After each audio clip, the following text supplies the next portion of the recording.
இன்னைக்கு ஒரு சிம்பிளான ரெசிபி பண்ண போகிறேன். புளிக்குழம்பு ஒவ்வொரு ஊர்லேயும் ஒவ்வொரு ஸ்டைலில் பண்ணுவாங்க. எங்கள் ஊரில் புளிக்குழம்பு எப்படி ரொம்ப சிம்பிளாக பண்ணுவோன்னு இந்த வீடியோவில் பார்க்கலாம். ஒரு சின்ன பீஸ் புளி 1/2 கப் தண்ணியில் 10 நிமிஷம் ஊற வச்சு கரைச்சி கடாயில் கொதிக்க வைக்கலாம். குழம்புக்கு தேவையான உப்பு போட்டுக்கோங்க.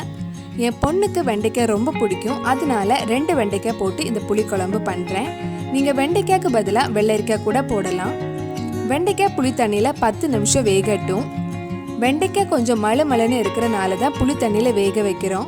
வெள்ளரிக்காய் வேக வைக்கிறதா இருந்தால் சும்மா தண்ணியிலே வேக வச்சுக்கோங்க. இது கூட 1 கப் தண்ணி ஊற்றி வேக வைக்கிறேன். ஒரு மிக்ஸி ஜாரில் 1/2 கப் துருவின தேங்காய் எடுத்திருக்கேன். அது கூட 4-5 சின்ன உள்ளி, 1/4 டீஸ்பூன் மஞ்சள் பொடி, 3/4 டீஸ்பூன் மிளகாய் பொடி, 1 டீஸ்பூன் மல்லிப்பொடி போட்டிருக்கேன். கொஞ்சம் அரைச்சதுக்கப்புறம் 1/2 கப் தண்ணி ஊற்றி இந்த மாதிரி நல்லா அரைச்சி எடுத்துக்கோங்க. இந்த புளிக்குழம்பு ரெசிபி ரேகா ஒருத்தங்க கமெண்ட் பாக்ஸில் பண்ண சொல்லி கேட்டிருந்தாங்க. நான் எங்கள் வீட்டில் எப்பவும் பண்ணுற மாதிரி செஞ்சுருக்கேன். உங்களுக்கு வேறு ஏதாவது ஊர் ஸ்டைலில் புளிக்குழம்பு பண்ணணுன்னா அது கீழே கமெண்ட் பாக்ஸில் சொல்லுங்கள். வெண்டைக்காய் வெந்ததுக்கப்புறம் நம்ம அரைச்சி வச்சுருந்த தேங்காவை இதில் ஊற்றலாம். உங்களுக்கு புளிப்பு இன்னும் கொஞ்சம் வேணும்னா கொஞ்சம் புளி தண்ணி கரைச்சி ஊற்றிக்கோங்க. நான் இன்னும் 1 கப் தண்ணி ஊற்றுறேன். உங்களுக்கு குழம்பு எந்த கன்சிஸ்டன்சியில் இருக்கணுமோ அதுக்கு ஏற்ற மாதிரி தண்ணி ஊற்றிக்கோங்க. சுண்டைக்காய் இந்த புளி குழம்புல போட்டால் டேஸ்ட் இன்னும் நல்லாயிருக்கும். தேங்காய் போட்டதுக்கப்புறம் ரொம்ப கொதிக்க வைக்க வேண்டாம். ஒரு லைட் கொதி வந்ததும் ஆஃப் பண்ணலாம். ஒரு சின்ன கடாயில் கொஞ்சம் எண்ணெய் ஊற்றி கடுகு கருவேப்பிலை போட்டு 10 சின்ன உள்ளி வதக்க போகிறேன்.